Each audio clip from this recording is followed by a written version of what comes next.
थोड़ा coffee home आ गया और आम लोगों से और राजनीति की समझ रखने वाले लोगों से, क्योंकि ये मुद्दा लोकतंत्र का, संसदीय लोकतंत्र का, स्पीकर का, लोकसभा में नेता विपक्ष का और संसद में सत्ता पक्ष और विपक्ष के बीच इस तरह के गतिरोध का, इन मुद्दों पर सड़क चलते लोगों से ज़्यादा यहाँ बैठे लोगों की राय ली जाए तो ज़्यादा अच्छा है। सवाल 3 ज़्यादा इम्पोर्टेंट है कि राहुल गांधी धन्यवाद, और सबसे बड़ा सवाल ये है कि अगर आप राष्ट्रपति के अभिभाषण का धन्यवाद प्रस्ताव देखें तो उसको इस तरह से लिया भी जाता है कि अगर धन्यवाद प्रस्ताव ना हो तो सरकार गिर जाती है। वो एक तरह से नो कॉन्फिडेंस मोशन की तरह है। उस धन्यवाद प्रस्ताव में कुल लोकसभा में 3 लोगों ने बहस में शिरकत की और बजट पर चर्चा बहुत ही इम्पोर्टेंट है क्योंकि उसमें बहुत सारी और डिमांड रखी जाती हैं, अपोजिशन की तरफ से कुछ और सलाह दी जाती है, वो भी चर्चा की शुरुआत नहीं हो सकी। तो ये किस तरफ हमारा संसदीय लोकतंत्र जा रहा है, सत्ता पक्ष इसके लिए ज़्यादा जिम्मेदार है, विपक्ष ज़्यादा जिम्मेदार है, और अगर कांग्रेस पार्टी ने लोकसभा के अध्यक्ष के खिलाफ अविश्वास प्रस्ताव लाने का फैसला किया तो खुद सत्ता पक्ष के लिए और अध्यक्ष के लिए किस तरह की ये बात होगी। इतिहास में इतने सारे लोकसभा अध्यक्षों में अभी तक सिर्फ 3 अविश्वास प्रस्ताव आया। हालांकि विपक्ष के कुछ नेता इस पक्ष में नहीं है कि लोकसभा अध्यक्ष के खिलाफ अविश्वास प्रस्ताव लाया जाए।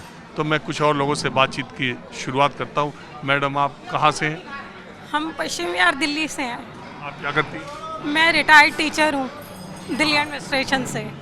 दिल्ली एडमिनिस्ट्रेशन से ही रिटायर्ड टीचर हूँ, SST की। अब मैं रिटायर्ड हूँ। पॉलिटिकल साइंस की? हाँ जी, हाँ जी। तो ये आजकल जो संसद में हो रहा है देख रही हैं? देखा है। इसको लेके आप क्या मानती हैं? अब बतौर टीचर आप क्या सोच रही हैं, समझ रही हैं सत्ता पक्ष विपक्ष में ये जो हो रहा है? ये जो कुछ संसद में हम देखते हैं ना, उससे हमें बड़ा दुख होता है क्योंकि कहाँ वहाँ पर कोई काम की बात तो अप्रूव होती ही नहीं है। जो हमारे देश की इतनी समस्याएं हैं जो ज़रूरी हैं, जिन पर मतलब फोकस होना चाहिए सत्ता का भी और विपक्ष का भी, उस पर नहीं है। ये पता नहीं किस टाइप की राजनीति करते हैं दोनों ही लोग। मतलब जो प्रोडक्टिव है वो कुछ नहीं दिखाई दे रहा, वो प्रोडक्टिव वो नज़र नहीं आता उसके अंदर। मतलब वो बहस होती है, वो उस मतलब लेवल जो है राजनीति का बहुत निम्न स्तर का होता जा रहा है। नहीं तो आप इसके लिए किसको जिम्मेदार ज़्यादा मानती है, सत्ता पक्ष को या विपक्ष को? मैं तो समझती हूँ ये दोनों की जिम्मेदारी है। ये दोनों के लिए ही शालीनता से पेश आना चाहिए उन्हें। सत्ता पक्ष को भी विपक्ष का सम्मान रखना चाहिए और विपक्ष को भी ये ध्यान रखना चाहिए कि अगर वो पार्लियामेंट में आए हैं इतनी मेजॉरिटी के साथ तो उनकी बात को भी ध्यान से वो सुने, समझें कि वो क्या कहना चाहते हैं। अगर उनकी कोई बात सही नहीं है तो उसके खिलाफ वो ज़रूर तरीके से उसका विरोध ज़रूर प्रकट करें वो, क्योंकि अगर विपक्ष नहीं होगा तो भी लोकतंत्र जो है खतरे में है पूरी तरह। एक बात ये बताइए, जब लोकसभा के अध्यक्ष खुद ये बात कहेंगे कि महिला सांसदों का रुख व्यवहार इस तरह का था कि प्रधानमंत्री के खिलाफ कोई अशोभनीय घटना घट जाती, इसलिए मैंने प्रधानमंत्री से कहा कि आप लोकसभा में धन्यवाद प्रस्ताव पर आप बात करने मत आइए, आप रहने दीजिए, प्रस्ताव पास हो जाएगा। ये स्थिति, और महिला सांसद कह रही हैं कि आप हमारे बारे में चिट्ठी लिख रही हैं लोकसभा स्पीकर को, आप ऐसी कैसे बात कह सकते हैं कि हम प्रधानमंत्री के खिलाफ कुछ ऐसी हरकत कर देते। आपके बयान से हम बहुत आहत हुए। किस लेवल पे पॉलिटिक्स जा रही है बताइए आप? तो बहुत ही निम्न स्तर की पॉलिटिक्स है, क्योंकि देखिए प्रधानमंत्री जो है पहले ऐसे पोस्ट है जो सबसे ज़्यादा सिक्योरिटी वाली है। अगर उनको अगर 3 पार्षदों से डर हो सकता है, महिला पार्षदों से, तो बाकी देश की जनता क्या ही करेगी।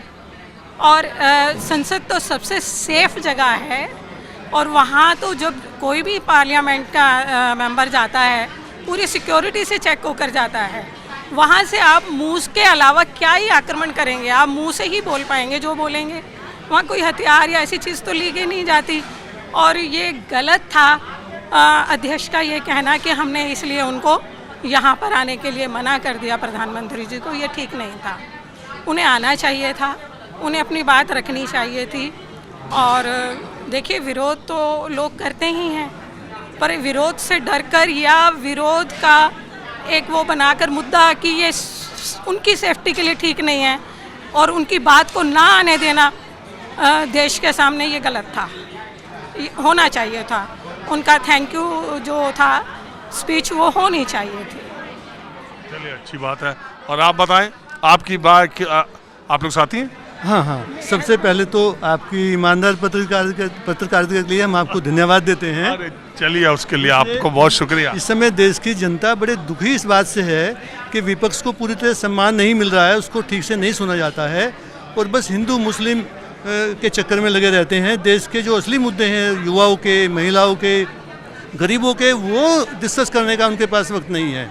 जगह जगह हम देख के बड़े दुखी होते हैं कि हिंदू मुसलमान और छोटी छोटी बातों पे टाइम खींचते रहते हैं। और पार्लियामेंट इतनी सुरक्षित जगह है, वाकई उनको आना चाहिए था। प्राइम मिनिस्टर अगर 3 महिलाओं से डर के नहीं आएगा या स्पीकर उनको ऐसे बोलेंगे तो हमें तो फिर हमारी काहे की सुरक्षा हुई। विरोध का भी सामना करना आना चाहिए, ये नहीं कि डर के नहीं आना चाहिए। अच्छा, एक बात बताइए, आप कह रहे हैं कि युवाओं के, महिलाओं के और जो मूल मुद्दे हैं, स्वास्थ्य के, पढ़ाई लिखाई, कमाई के, इस पे चर्चा होनी चाहिए। तो आप ये बताइए कि धन्यवाद प्रस्ताव के दौरान, हालांकि विपक्ष के नेता या किसी भी सांसद को बहस के दौरान नियम कानून के हिसाब से राष्ट्रपति के अभिभाषण पर चर्चा के दौरान लोकसभा का ऐसा कानून नियम है कि आप कोई भी नेशनल इंटरनेशनल मुद्दा उठा सकते हैं, आप राष्ट्रपति पर कोई टिप्पणी नहीं कर सकते हैं और कोई ऐसी बात नहीं कर सकते जो केंद्र सरकार से, बस 2 बातें। लेकिन सोल रिस्पॉन्सिबिलिटी हाउस को चलाने की स्पीकर की है और हर वो मुद्दा आप स्पीकर के सहमति से, उनके निर्देश के बाद ही आप मुद्दा उठा सकते हैं। अगर विपक्ष के लोग और विपक्ष के नेता राहुल गांधी ऐसा मुद्दा कोई उठा रहे हैं जिस पर स्पीकर कोई रूलिंग दे रहे हैं, तो आपको लगता नहीं कि सदन को चलने देने के लिए टकराहट की जगह और भी दूसरे तरीके से इसको, विपक्ष की भी तो जिम्मेदारी बनती है? सर, वाकई विपक्ष की जिम्मेदारी बनती है, पर उन्हें इतना फ्रस्ट्रेट कर दिया गया है बार बार ना बोलने देने से, बार बार तरीके से ना उनसे डील करने के, क्योंकि नेता प्रतिपक्ष बहुत मजबूत होता है, उसको प्राइम मिनिस्टर के बाद उसी की जिम्मेदारी बनती है जनता की आवाज़ उठाने की।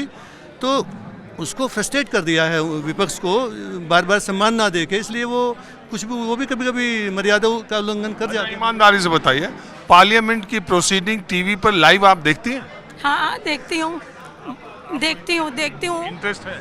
हाँ, इंटरेस्ट तो है, लेकिन आज उसमें जो कई बारी इतनी थर्ड क्लास स्पीचेस होती हैं, इतनी बेकार सी बातें होती हैं जो भी मुद्दे से बिल्कुल अलग होती हैं, और फिर हमें लगता है ये हमारी पार्लियामेंट है, यहाँ मतलब हमारे इलेक्टेड लोग गए हैं, हमने जिन्हें इलेक्ट करके भेजा था वो देश की समस्याओं पर तो है ही नहीं वहाँ पर। पता नहीं ये कहाँ खोए हुए हैं, क्या पर्सनल हो जाते हैं, मतलब इस तरह की बातें करते हैं वो, जो बहुत अच्छी नहीं भी लगती मेरे को। तो उसके अंदर कुछ तो लोग उसमें खाली यही बात होती है, प्रधानमंत्री जब देश के कहने लगते हैं हमको इतनी गाली दी, हमको इतनी गाली दी, हमको इतनी गाली दी, और उसके बाद जो बचा खुचा रहता है वो नेहरू, इंदिरा गांधी और वो लोग हैं ही।